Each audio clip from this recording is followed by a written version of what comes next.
Good afternoon, everyone. It is 3 p.m. ET, and you lucky readers have found us here at Crime Time on A Mighty Blaze. I'll tell you why you're lucky in a minute, because we are about to hear about one of the best books I have read in a very long time. I am your host, Hank Phillippi Ryan, the USA Today bestselling author of 14 novels of suspense, including my brand new novel, The House Guest, which went into a second printing after 6 days, and that is you. And I'm so excited about that. And let me tell you, I just sent in the final edits for book 15 called One Wrong Word, and we will hear about that here Sunday. Oh, thank you, Taylor. But today thank you, Catherine. We have the absolute joy of talking with Taylor Adams, oh, yes, you have the actual book, Taylor, whose new book, The Last Word, is out right now. And honestly, from William Morrow. And I need to tell you that I am in awe of this book. I cannot turn the pages fast enough. It is clever and smart and scary as pie and hilarious at the same time, if you can ever imagine that. We'll talk about it, but Catherine is here and Renee is here and Sharon is here and Diane is here. Oh, this is so nice of all of you. And Catherine, Renee says, I want to read The Last Word. And indeed you do, Renee. It's incredibly good. It's like Stephen King meets Stephen King. I don't know. It's Stephen King meets Stephen King. That's all I can tell you. It's sinister. It's atmospheric. It's knowledgeable. Darlene says it sounds awesome. It is awesome. I can tell you as an author, and then I promise I'll stop talking in a minute and let Taylor talk. I can tell you as an author, it is very difficult to write a book. It is very difficult to write a book with beginning, middle, and end, and characters who you care about, and that makes sense to the audience, and that is special. That's the thing that makes a really, just a pretty good book into a special book. And I'm telling you all, The Last Word is a special book. It is, it's complex, but not complicated. It's perfectly understandable. You will race through it as fast as you possibly can. My one thing that I would tell you about it is probably read it in the daytime. I'm just saying, I did not do that. I read it at night, and I should have just read it in a sunny day with people around me. That's all I can say. Anyway, Publishers Weekly and Kirkus starred it and loved it too. But I also love this from Mystery and Suspense magazine. Adams does a phenomenal job of using classic horror tropes, and we'll talk about that in a minute, to poke fun at the way some authors write. This is another fast-paced, action-packed thriller with fantastic writing and a badass final girl. You can't count anyone out, and even when you think you know where this story is going, Adam throws in one more twist. So true, so true, so true. Taylor, what did you think? Alexander says he's ordered this on Audible UK for release next week. Yay. That's fantastic. Very wise, Alexander, and nice to see you. Janine says, with all the lights on, yes. I'm serious. Okay, I'm totally serious. When you read that review, when you saw the 2 stars, which is amazing, and this gorgeous review from Mystery and Suspense magazine, what did you think, Taylor? Were you happy that people got it? I was so relieved, because especially with the tone on this one, because it's there's a lot of horror and there's a lot of thriller, but there's also a little bit of a meta kind of almost a horror comedy vibe going on. Kind of I'd compare it in tone to a movie like Scream, where it works as a scary, it's supposed to work as a scary story, but it's also trying to operate on another level too, and trying to be kind of fun in another way at the same time. And the whole time I was writing it, I was like, boy, I hope all these ingredients come together the way I hope they do, and all these different tones, because the potential is they could all mix onions and chocolate ice cream, and it could just not work. I understand that, but I think what this book relies on, and sort of Scream did too, I'll tell you a funny story about that in a second. What this book relies on is that the readers are smart. The readers are smart, and they get why you're doing what you're doing. And it makes you feel very connected to the story. Like, ooh, I understand Taylor Adams and I understand this story and I totally know what he's doing, not to the detriment of the story, but to the blossoming of the story, to the enjoyment of the story. And I'm telling you, crime timers, it is hard to do. It is difficult to do. Here's my little parenthetical thing is the serial killer in Scream, who's played by Matthew Lillard, the bad guy, is one of my stepson's best friends. So he was the best man at their wedding. So there you have it. So the serial killer in Scream was the best man at my stepson's wedding, and those are quite the photos. Let me just can you imagine being in the audience and not knowing that, like, what? Does he know who that is? Anyway, digression. If you are new to A Mighty Blaze, it is not usually like this. If you are new to A Mighty Blaze was put together 3 years ago at the beginning of the pandemic by the incredible powerhouse duo of Jenna Blum and Caroline Levitt to keep us meeting new authors, to keep our reading community together, to keep us discovering new novels. And that is why we are here today. We can go on with A Mighty Blaze, but we kind of need to ask your help briefly. We are in the midst of a tiny little truncated time fundraiser where we're saying we want you to know that everybody who works here at Mighty Blaze is a volunteer. 36 people working as volunteers, but Blaze needs to keep the lights on. It needs to stay lit. We need to pay for the website and pay for the platform and pay for the who knows what kind of administrative stuff that something like this has. And so if you will go to our GoFundMe page, not right now, but after we talk to Taylor Adams, and buy us an imaginary latte. They cost what, $4.20 these days, something like that. Any donation would be wonderful. We promise to stop asking. I think today might be the last day. So you can put us over the top. You can help keep the Blaze lit, and it is all for you. And we are just asking in this brief amount of time for a little bit of help from you. So thank you, Taylor, for giving me time to make that pitch. Let me tell you a little bit about Taylor Adams. He is the author of several acclaimed thrillers, including Hairpin Bridge and No Exit. No Exit has been published in 32 languages and recently released as a Hulu original film, which is on right now. So don't go right now, but go watch that. Adams lives in Washington State. So Taylor, just tell us about, and there it is right outside your window. Tell us a little bit about The Last Word. How do you describe it? Sure. So The Last Word is about a woman who is living alone it's on the rainy Washington coast. She's house sitting. She just lives with her golden retriever, Laika, and we get the sense she's running from something, but we don't really know what her past is. But we get the sense that she's there for a reason, and she's doing a lot of reading just to kill the time. And she one day she reads just this awful horror novel that she downloaded as an ebook, like just awful, gory, gross, weird, and she hates it. She gives it a 1-star review. She kind of moves on with her life. But it turns out the author of that really weird novel is a total psychopath, and he comes after her. And so I've heard the book described kind of as like a reverse Misery almost. And I really like that comparison because it's like instead of the reader being the dangerous villain, it's the author coming after the reader. And I had so much fun writing this thing. I had so much fun with the twists and the atmosphere and just with the general tone of it, all the stuff that I got to do just with the structure of the book. I'll be really careful to avoid spoilers, but the way the story is told, I had a lot of fun using different kind of mixed media formats at certain points in the story to really play with the whole writer versus reader concept.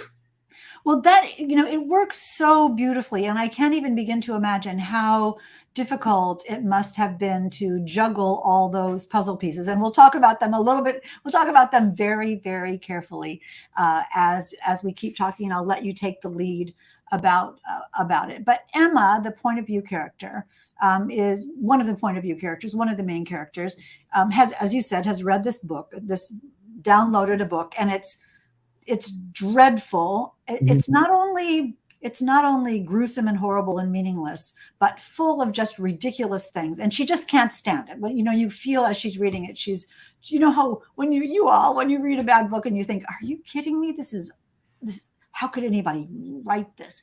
The idea of, that authors are not supposed to respond to reviews.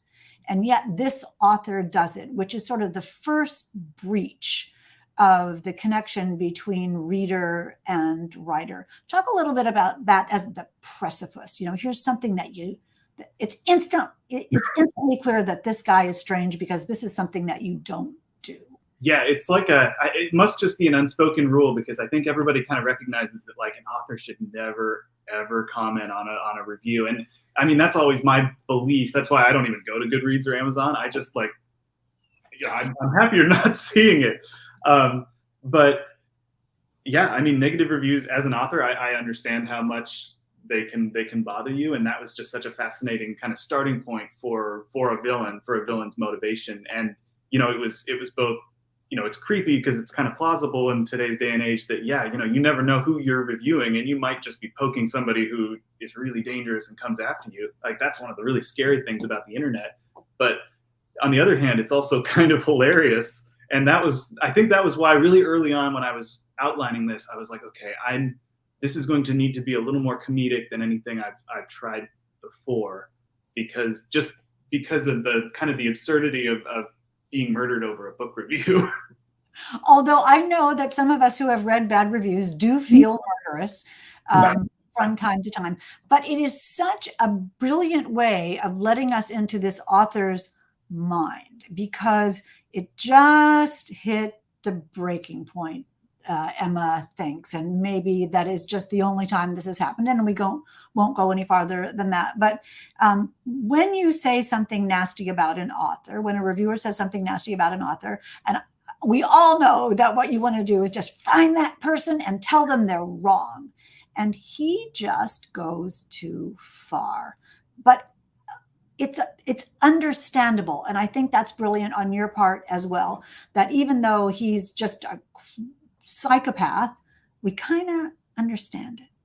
Yeah, like there's like a kernel of truth to a lot of what he says, just about kind of the nature of writing. It takes a year to write a book. It can take 5 seconds to write a review, and they aren't really on the same level, but one can really cancel another out. There's a lot of little kernels of truth that, as a writer, I was happy that I got to say, but then I had to like kind of dress them up in like, okay, but it's a total jerk who's saying it. So let me word it the way a total jerk would. Which must have been so much fun. I mean, y'all, when you read this, you'll see more of what we're talking about. But the kernel of truth is that one bad review feels like it could really be devastating. And if you disagree with that person, they've ruined your life with one click of a mouse. And people don't realize how terrible that can be for an author. So we all get that. We just don't do anything about it like this guy does. And he even tells her, I don't think it's giving away anything, Taylor. He even tells her to take it down. Yeah. And that's the beginning of the game. Talk a little bit about that. Yeah, so that's like the first thing that happens. She posts it, and then she's like, okay, done. I'm going to just put that out of my mind. She walks down to the beach, walks her dog. She comes back an hour or two later, and on that website, which I think is Amazon, I never explicitly say that it's Amazon, but it's Amazon. She realizes she got a comment from the author, and he says, hey, can you please take that down? I appreciate you reading it, but it wasn't for you, and I think reviews should only be positive, and you're hurting my financial security, and you should just take it down. And her response is, I think, the completely correct response. She's like, no, like, this is a place for readers. This isn't a place for authors, and I'm going to keep my review up. And it kind of escalates a little bit from there. It gets really awkward. And he finally gets really menacing, and he says, I won't ask you again. And Emma's like, good, and shuts her laptop. And that's the prologue. So I'm not giving anything away, but that's lots of exchanges like that happen on the internet every day. It's just this one leads to some bad things. And it's so interesting because that is so ominous. I won't ask you again. And I was like, good. And we as readers are like, no. And then you have to think, and forgive me for a tiny bit of a digression, but it's so relatable because we understand from both levels how that would feel. And would you take it down if an author, not you, Taylor, but would we take it down if an author asked us to take it down? You might not. Someone in the question says some books are for some people and some books aren't for other people. And Sharon Bishop says, everybody has their own opinions, but it doesn't make them right. And that's part of the philosophy and culture of the last word. Who has the last word in these kinds of situations? Janine saves our lives by saying a bad review makes me want to rewatch even more to see what they're talking about. That is, but you don't have, this got 2-starred reviews and probably millions more. It's just a really riveting book. I talk about cat and mouse thrillers, but this is truly a cat and mouse thriller. This is the essence of cat and mouse, the essence of a chase where it seems like it's not a fair fight. Talk a little bit about the cat and mouse element of this. Yeah, so I was especially excited for, all of my thrillers seem to be cat and mouse thrillers because that's just what I really like to write. But this one in particular, being very careful to avoid spoilers, some passages of this book are written actually by this lousy author and from his point of view. And it's his manuscript that he wrote about the events of this important night. And so we've got 2 perspectives for the cat and mouse story. And that really let me have a lot of fun, not just with like the true events as they were happening, but also how the cat is trying to depict how things happen, because the cat doesn't want to admit that the mouse kicked his butt. And it allowed me to just have so much more fun with that concept. And it's kind of like an unreliable narrator, but it's not an unreliable narrator in a tricky way, because you see that these are manuscript pages. You understand that this guy is not trustworthy. And so it's really fun to see him try to reconcile the truth of how things happen and say it his way. And the other challenge too with that was, so he's not a good writer. It's been established that he's a crappy writer. And when I was first writing the very early drafts of this book, I remember thinking, oh, these parts are going to be so much fun to write because I can just write deliberately bad writing. And that is true. It was fun, but bad writing is so unpleasant to read. So my first few drafts were really I made them intentionally so bad they were almost unreadable with lots of bad sentences and misspellings, and just it was too much and it was just no fun to read. So I had to make the bad writing bad in a more nuanced way. So instead of being unreadable, it's overly grandiose, and it's just the tone of it, the voice of the writing is just kind of obnoxious, but it's still. Yeah, you did such a good job of it, because I thought it was so genius of you. And if you just joined us, we're talking about The Fabulous, The Last Word by Taylor Adams. It's so genius of you because to distill anybody could write something that was unreadable and terrible and uneducated and not a story. But to write a story badly is a different thing. It's so, all the things that annoy us as readers, too many details sometimes, or tangents that don't mean anything, or something that's clearly self-referential, and we would take all that out, but your fictional author puts all that in, and it's cringy. It's embarrassingly cringy, the book, but not. You could see that it would be a book. It's just a bad book. How did you know when you got that right? How did you figure out what those little nuancy things are, or did you begin to naturally be bad? It was a balancing act. I definitely had to take the badness down quite a few notches from the early drafts, and without giving too much away, there's kind of an unreliable narrator within an unreliable narrator. Yes. There's some twists toward the end that meant I had to be very careful about how I wrote certain things. So it was a very careful balancing act. So it all had to make sense in the moment. It all has to make sense in the end. And it also has to clearly be bad writing. And you can just tell when you're reading it, okay, this is a character writing, this is not the third person voice of the novel. But at the same time, it has to be coherent enough and it has to fit into the pace of the book. So it was a lot of factors that I was balancing. Yeah. And I was thinking, because we think it's 2 different points of view, but it's really 3 different points of view. It's really the fictional writer making a story about his real life into fiction. So how much of, there's foreshadowing and there's things that are portentous in it, and we don't know as readers whether that's the made up book or whether that's what really happened. So it's superly suspenseful. And also meta because you're writing about a writer writing a book. Yeah. Right. So you have to be, you have 3 points of view. I'm wondering about, let's go back to the tropes. So here's Emma, who's being stalked and chased and cat and moused by this bad writer. And she understands that that's what's happening. She has a neighbor across the way who they communicate in a really fun way. We'll talk about that if you want to. But she is essentially alone. And one of the things that she's criticized about the bad guys' books is that people in the books do things that a real person would never do. And we have all said that, like, don't go out, don't go down in the basement, don't go down in the basement, especially when the scary music starts. Don't go down in the basement. And she says, why didn't they just get the gun? Why would they go back inside the house? Why would they go down in the basement? That's insane. That's amateur.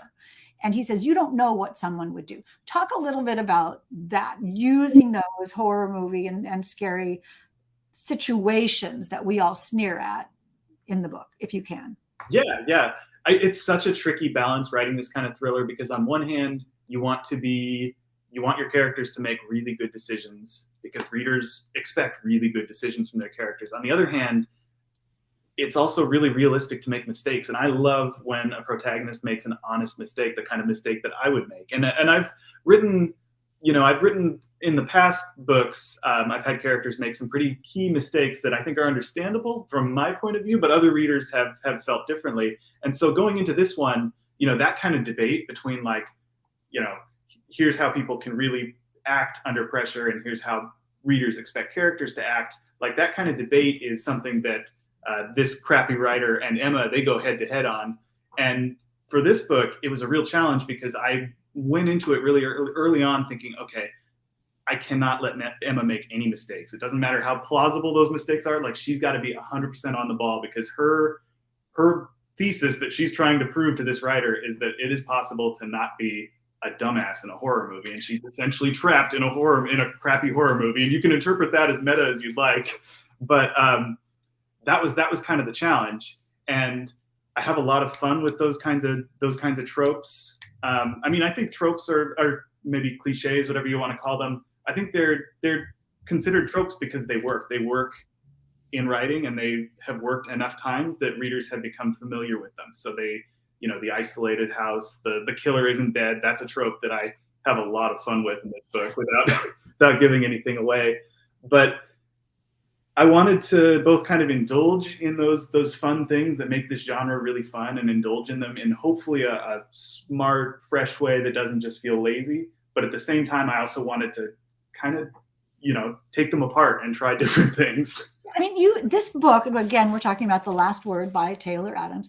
This book relies on the reader to have a background, which we do, all of you in the comments. When I look over here, I'm looking at the comments. I see Judy Morris. Hey, Judy. And Melissa T says, lighted, like hiding behind the we can hide behind the chainsaws. I love that commercial.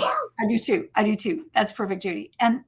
But the thing is, you as an author, I'm very seriously here, in case someone doesn't know those situations, you tell them at the beginning, like, why would they do this? Very specifically, why would someone do that? Why would someone do that? Why would someone do that? And sure enough, later, those are the things. And that's what makes us as readers, A, be just in awe of your skill, and B, realize on a different level that maybe we could be wrong about something, and maybe we could be wrong about what we might do in a certain situation. If we haven't ever been in that certain situation before, we don't really know why people do what they do, which is kind of like points for the bad guy.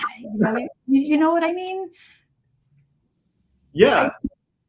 I think tropes used to be a bad thing. People used to use that word as like, ooh, it's just the old tropes. Now people say, oh, it's a, it's a horror movie like Scream. That's great. I love that.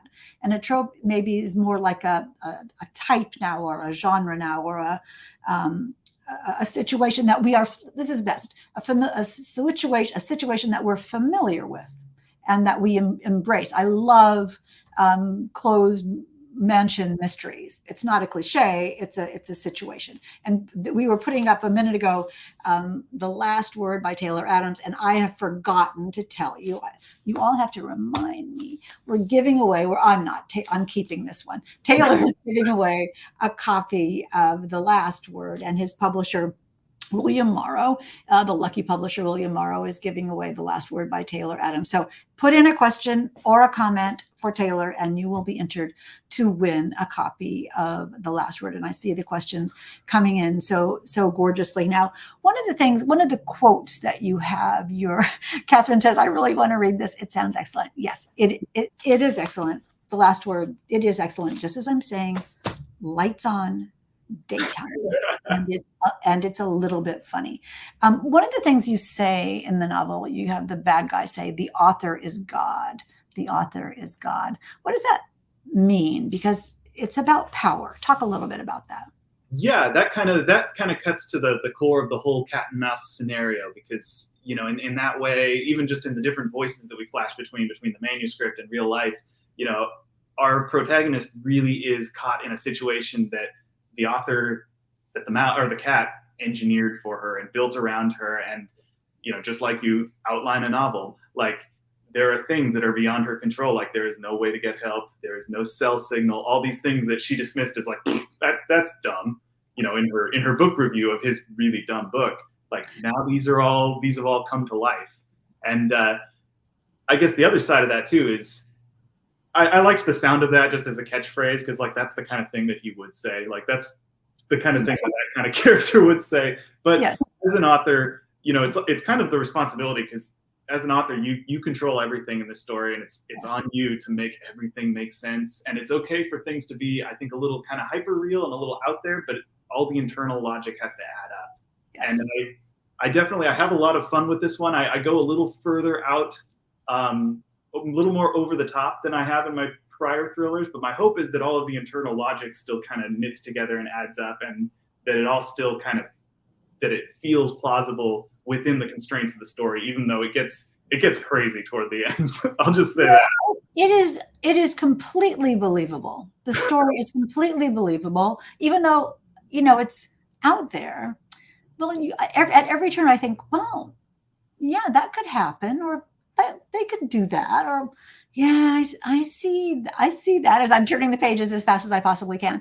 The thing is that, and I love you giving him that characteristic of the author is God, because he can write a book however he wants to write it, but reality is different. But he has just taken on the mantle of the author who can not only make the book be how he wants it to be, but he can make life the way he wants it to be. And if it isn't how he wants it to be, which we see examples of throughout, and in a broader view, he tries to change it, just like you would delete a section of a book or delete a character that you don't like. He may be doing that.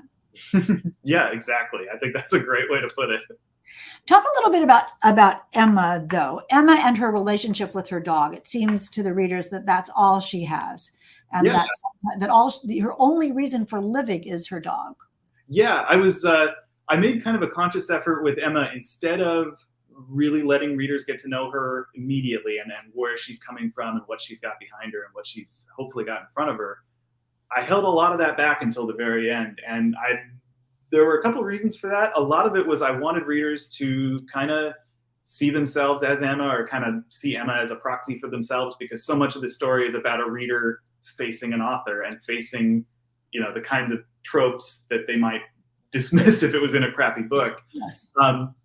And then as for Laika, she needed some sort of company, even if it couldn't be human contact. And actually, funny story, Laika is 100% real. She's my golden retriever. I have an English cream. Laika, come. see if I can get her to pop her head in the frame real quick. Okay, that would be fantastic. This is great. Alrighty. Oh, puppy. Who's like that? Oh, is she not used to being a star? Adorable. That's so great. Hey, here, puppy. Here, puppy. No, she's. So yeah, that's the real like. So pretty much everything that was written about Emma's dog came from real life, and that also meant that like there was always 0% of a chance that the dog was going to be hurt. I was going to ask you about that. It's really risky to write about a dog in jeopardy. Yeah, I was worried when I was doing it. Like, I hope I am not going too far because the dog is fine, but the dog is in danger, just like Emma is in danger for most of the story. Yes, but it's things that a dog would do, and Yeah.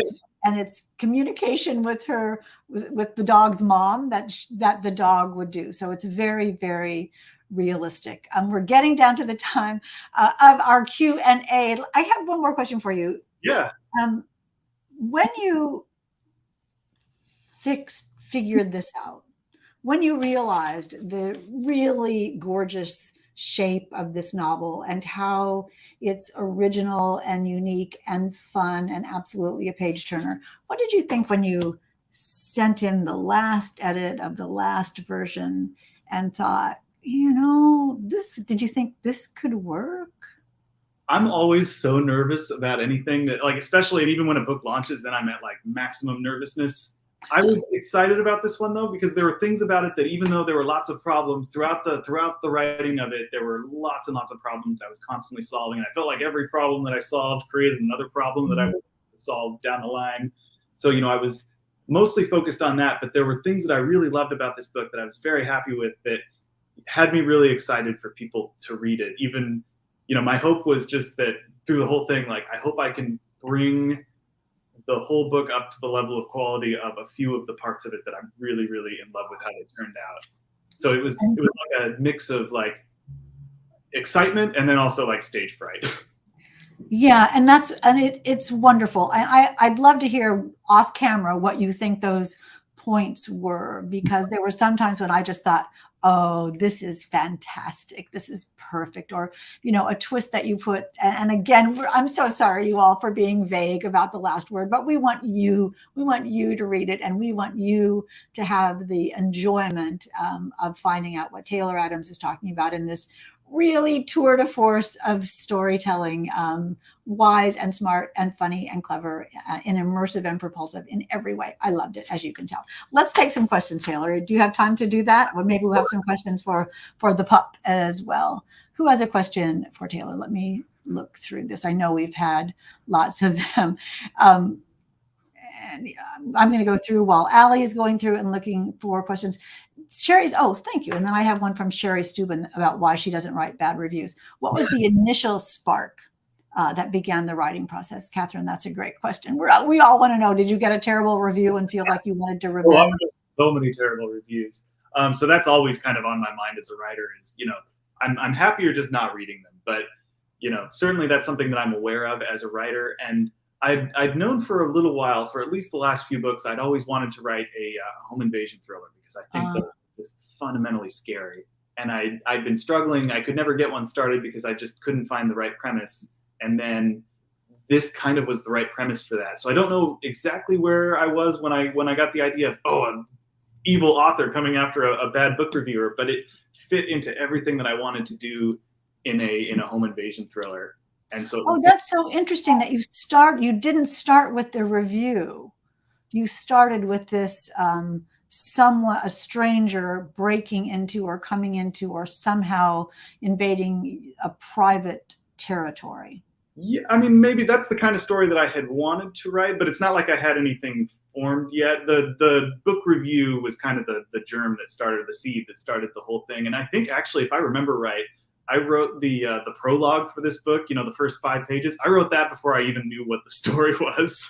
I got so excited that I wrote that first, and then I was like, okay, I should probably start outlining like I normally do.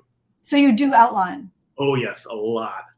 Lots and lots. And then I'll outline, I don't know how many times.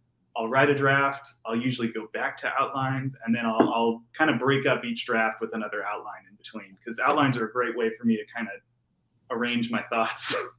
Well, I wonder about that, because this would almost need a double outline, a sort of. I used, because lots of my outlines are kind of like bullet points. This happens, this happens, cut here, this happens. I ended up using a lot of, I think I had like some things italicized, some things bold. I think I had some things red, because red had to be this character. And it got really, it was starting to get really complicated. But fun, because you have to keep track of what fictionally happened and what really happened and what happened in the past and the timeline and what Emma is doing and all those kinds of things, what everybody's doing. Amazing, amazing. Renee Herskowitz is asking, how long did this book take you to write? I think about 2 years. I think I was working on it for about a year. I'd written 5 drafts of it. I pitched the synopsis to my editor at William Morrow, and they bought it. But my editor was like, okay, I think you need to rethink the story. I think in particular the ending needs to change really dramatically. And I'm very happy with the ending of this book. And that was entirely, like, that all came from her. Originally, this book would not have been like half of what it is now. And I credit my editor for all of that. But that also involved, at that kind of 1 year point into the 2 year process of writing this book, that involved throwing out at least 5 drafts, so almost a year of work. So it was like a really big trust fall to trust my editor, and I did. And it was scary, because anytime you have to throw out a lot of work and change direction on a project, that's scary. But I'm so grateful that I did, and I'm so grateful for her input, because I feel like that's what really elevated this. It's interesting, though, and I'll get to Sherry's wonderful question in a second. It's interesting, though, thinking about that, when you talk about throwing away all that work, 5 drafts, your editor would not have gotten the idea if she hadn't read all those or hadn't understood, you know what I mean? Even if she didn't read every draft, if you hadn't worked on it and given her that, her mind would probably not have come up with what it came up with. You needed to do that. Right. So it's like, even if you have to delete something, you're still getting yourself closer to the end result. I absolutely agree with that, because it's like, and a lot of times with my process too, because I rewrite a lot and I throw a lot of stuff out. And I feel like my process involves a lot of trial and error of writing it out and seeing if it works. And then if it doesn't work, going, okay, well, that was worth trying. And then every now and then, something really bonkers will actually work. And I'll go, oh, I'm glad I tried that. And then you've got that as part of the story. So sure. I mean, that's it's the old Thomas Edison quote about how many times it took to find tungsten for the light bulb. And someone said to him, oh my goodness, Mr. Edison, it took you 106 tries to find out that tungsten worked in a light bulb. That must have been so frustrating. And he said, no, now I know 106 things that don't work. And I think about that all the time, because when you get the right one, all the path that you had to stride to get there is worth it. Yeah, absolutely. It's like, you kind of have to investigate every dead end to make sure it's a dead end. And then you get to the correct way forward. And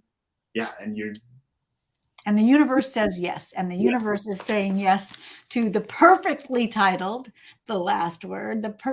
Let me just point you all to a scene, and I'm not going to tell you what it is. One of my favorites is writing on the window. So just wait till you get to writing on the window. Sherry says, have you gotten any feedback that someone is scared to leave a review for your books now? I've seen that popping up on Instagram a lot. I've seen a lot of people saying, if they like the book, saying like, I'm not just saying this because I'm afraid the author will come after me. Or I had somebody tag me the other day, I didn't like this book, I hope the author doesn't come after me. So I see that as part of the review process for this book, is like everybody's a little bit like kind of uneasy. Like, it's both a premise for a book and maybe a threat. Exactly. And I think you may have done a service to authors, maybe a cautionary tale to readers about, be really careful, because you don't know which of us is a psychopath. So just a word to the wise. Mighty Blaze, Ellie in the back room is saying, what a great marketing strategy. That is great. I think we have time for one more question. Sharon says, do you actually throw away the drafts, or do you keep them in a folder to reference in the future?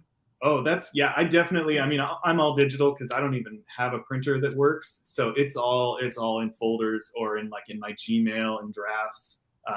Yeah, I hold on to everything just in case, because even, I guess when I say throw out, I guess I don't really mean throw out, because there's lots of stuff that I use from it. And I think that just kind of comes back to how writing really isn't wasted. And even in, a dead end still gets you closer to the right way, because there's stuff that you learn from that dead end that you can apply to the right way. So A yeah, dead end gets you closer to the right way is really profound, and I think something that writers, I'll think about that all the time now. That no writing is wasted, and you're just looking for the right path, just like we all are every day as writers. You are fantastic. You are fantastic. Taylor Adams, who's Tour de Force, The Last Word. It's out right now, right? It's just out. Is this the pub day today? When was the pub day? it was April 25th. April 25th. So people are reading it and loving it, and the reviews are pouring in. The good reviews are pouring in. And I just wish you all would read this. And one of you will be able to read it very soon, because we are about to give away a copy of The Last Word, and our magic people in the back room will choose a winner and let us know who has won. It's Renee Herskowitz, one of our favorites here at Crime Time, has won a copy of The Last Word, and we will send this to you if you email me, Renee, at my address, which is on the screen right now. You all, before you go, before we say goodbye, let me just tell you, don't move. Well, you can move for 17 minutes, because come back at 4:00, because we have a second author today on Crime Time. That is the debut author, Sarah Hirschenrother, whose book, The Night Flowers, is atmospheric and unique, completely different from The Last Word, but both are sinister and brilliant. And we are so lucky to be able to talk to Sarah. This is her debut. This is Taylor's brand new book, just out. And I'm telling you, if you're not Renee Herskowitz, go get this book right now, because and then let us know how you like it. I guarantee you will. Taylor, you're amazing. Thank you for coming to join us today. Thank you so much. This has been so much fun. And yeah, thank you, everybody. Terrific. We will see you the next time. Congratulations on the book. All of you Crime Timers, we will see you either in 15 minutes or next week. And next week, another doubleheader. Come on, we have all the wonderful books for you. First at 3:00, Kate White, Between Two Strangers. You love Kate White. Melissa T says, these chats make me even more excited. That's so nice, Melissa. Thank you. And then at 4:00, Killing Me by Michelle Gagnon. And this is, I read the first page of this. I read them when it gets closer to the time of the interview. And it's hilarious. It's just flat out hilarious. It says on the front, she escaped a serial killer. Then things got weird. Killing Me by Michelle Gagnon. And the Kate White is about an artist who gets a massive bequest in a will from someone she doesn't even know. Don't you just love books? Don't you just love stories? And that is why we're here. You all, I'll see you in 15 minutes, or I'll see you at 3 p.m. next week here on Crime Time. Until then, remember, it is always safe inside a book. And we'll see you next time.